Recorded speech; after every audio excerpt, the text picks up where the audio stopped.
Bryan recently opened up about his mental health and sobriety, sharing that he hasn't touched alcohol for nearly 2 months. He took to Instagram to share a message that read, "Recently, I went on a motorcycle trip across the country. For 20 days, I camped and rode looking for a solution. At the end of this ride, I was sitting in a parking lot in Seattle, Washington, thinking, I really need some help. Being in the military for a decade and thrown into a spotlight that I hadn't fully comprehended the scope of had some subconscious effects on me as a person. I was not content, but I also feared showing weakness because that's not who I am or how I was raised. To charge forward and to never settle was the motto.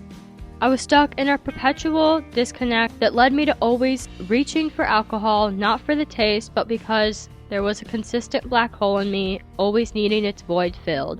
I had been lied about and doxxed on the internet. I was helping a close friend through a severe mental break. One of my other best friends was put into a coma by a motorcycle accident, and I was touring the country playing 5, sometimes 6 nights a week.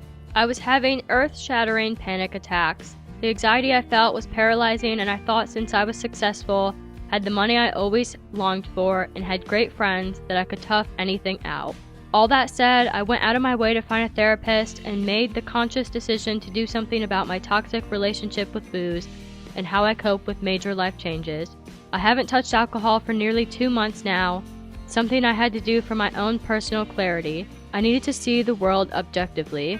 My family supported every step I took. Conversations about the future, kids one day, my health, and Sammy's happiness made me prioritize not only myself, but my entire family. Bryan concluded his message by saying, "I don't believe in absolutes.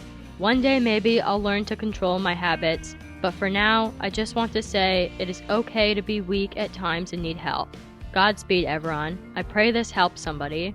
In addition to his post, Zach also wrote in the caption saying, "In no way is this a greater than thou settlement, and I'm aware I am one of the luckiest men alive. I pray people don't take this as me taking my blessings for granted.